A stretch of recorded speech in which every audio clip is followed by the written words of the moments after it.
बेटा बना बहू। राधा, जैसा नाम वैसा व्यवहार, मन से सीधी और बातों से भोली। सौतेली माँ ने बहुत बुरा व्यवहार किया, लेकिन पति।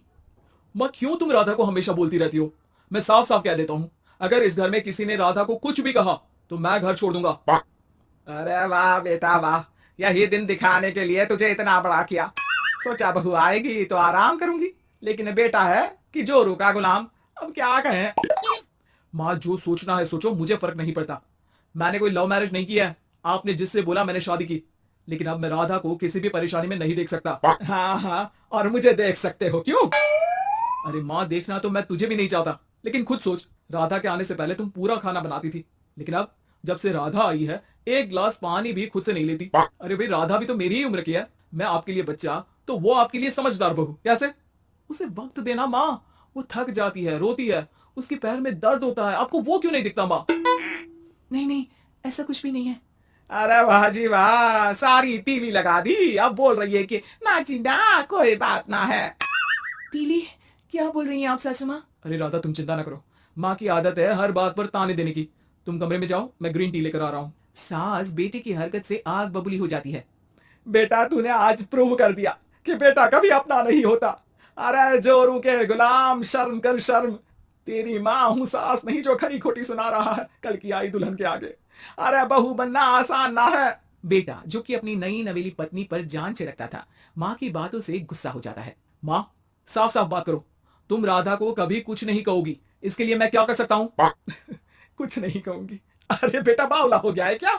तू जिस दिन पैदा हुआ था ना, उसी दिन सोच लिया था मैंने कि तेरी शादी के बाद बहू पर हुक्म चलाऊंगी, पैर दबवाऊंगी, ताने दूंगी और जुल्म भी ढाऊंगी। बाप रे बाप। माँ, आप कैसे ऐसे सोच सकती हो? राधा छोटी है मुझसे भी, और उसके लिए ऐसे सोच। अरे बेटा, एक बेटी का बाप और माँ उसे बचपन से ही सहनशीलता सिखाते हैं, जिससे कि वो कुछ भी सुनने के लिए तैयार रहे। वो जैसे ईंट होती है ना, शुरू में जितना पकाओगे आगे जाकर उतनी ही मजबूत बनेगी और बुलंद इमारत बनाएगी, समझे? देखो माँ, मैं कोई मजदूर तो हूं नहीं, इंजीनियर हूं, वो भी बड़ी कंपनी में। चलो, लॉकडाउन के कारण मैं घर से काम कर रहा हूं, तो आज से मुझे ही अपनी बहू समझो, लेकिन राधा को कुछ भी कहने की जरूरत नहीं है। हाँ भाई हाँ, ठीक है भाई। तेरे मजनू बनने से मैं थोड़ी ना सास बनने की अपनी ख्वाहिशों का गला घोट दूं, है? मुझे कोई ना कोई तो चाहिए ना हुक्म चलाने के लिए। अब तुम दोनों मिलकर डिसाइड कर लो, बस। फिर क्या था, राधा का पति बन जाता है घर की सुबह सुबह। अरे कहाँ मर गया? अरे ना ना मेरा बेटा, क्यों मैं सुबह सुबह ऐसे शब्द निकाल रही हूँ, गुनाह हो जाएगा। अरे कहाँ रह गया ससुर का नाती? जरा चाय तो पिला।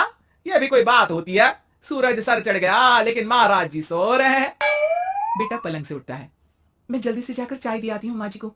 अरे नहीं नहीं, तुम जाओगी तो चार बात और सुनाएंगी, मैं जा रहा हूँ। बेटा माँ को चाय लाकर देता है कि माँ। अरे देख तो तेरा चेहरा, ना मुंह धोया ना हाथ। जा जाकर हुलिया ठीक कर ले और उस करमजली को बोल कि नाश्ता बनाए। करमजली? अरे माँ, कुछ तो शर्म कर। देता हूं ना मैं तुझे नाश्ता, लेकिन तू राधा के लिए ऐसे गंदे शब्दों का इस्तेमाल नहीं करेगी। बहू की तारीफ बेटे के मुंह से सुनकर सास फिर गुस्सा हो जाती है। अरे जा जा जाकर नाश्ता लेकर आ। और हाँ, 15 मिनट में मैं नहा कर निकल रही हूँ। नाश्ता ना आया तो खाल उधेड़ दूंगी। फिर मन ही मन सोचती है, नहीं नहीं, ये तो मेरा ही बेटा है। खाल उखड़े उसके दुश्मन की। अब मतलब तेरी राधा की खाल, समझा ना? अरे यार, ये सब क्या है? नेचर की कॉल भी आ रही है और 15 मिनट में नाश्ता। भगवान, कैसी मुश्किल जिंदगी बनाई है आपने औरतों की। बेचारी कैसे जिएंगी? बेचारा बेटा किचन में जाता है जहाँ राधा आलू पूठी बनाकर उसका इंतजार कर रही होती है। आप मेरे लिए इतना कर रहे हैं तो क्या मैं आपके लिए इतना भी नहीं कर सकती? ये लीजिए, नाश्ता बना दिया है, दे आइए माँ जी को। अरे थैंक्स राधा, माँ नहाने गई है, मैं बस अभी आया। ये नाश्ता यही रख दो, मैं आकर दे दूंगा माँ को। थोड़ी देर में माँ की आवाज आती है। अरे कहाँ रह गए? 15 मिनट हो गई, नाश्ता कहाँ है?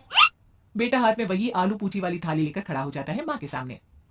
ये रहा नाश्ता, लो खाओ। माँ थोड़ा सा खाना खाती है और छी छी, ठंडा खाना यही सिखाया है तेरी माँ ने?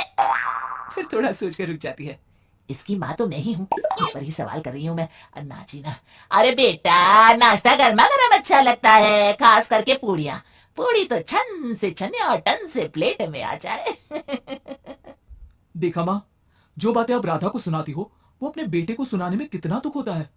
तो जैसे आप मुझे सोचती हो वैसा ही राधा को भी समझा करो ना। अरे जितने लाड प्यार से आपने मुझे बड़ा किया, क्या उसकी माँ ने नहीं किया? हाँ हाँ पता है, उपदेश मत दे। लड़की का काम ही क्या होता है? खाना बनाना। और खाना बनाने में कौन सा बड़ा काम है?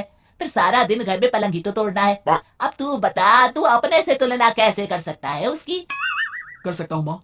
मैं अगर बहू की बेटे से तुलना करने में आ गया ना, तो तुझे समझ में आएगा कि बहू की जिम्मेदारी भी कम नहीं होती। मेरा दोस्त है ना राम, जानती हो ना? हाँ हाँ, क्यों नहीं जानूंगी। उसकी बीवी और माँ में नहीं बनती।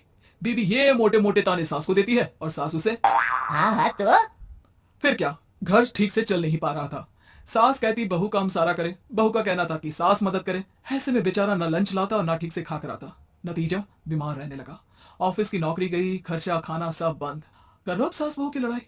बेटा बीमार घर पर बैठा, पैसे की आमदनी नहीं। बहू भी कभी मायके कभी ससुराल। अब तो सुना है सास बहू की ही कमाई खा रही है, वो भी तानों के साथ। घर का भी सारा काम वही करती है।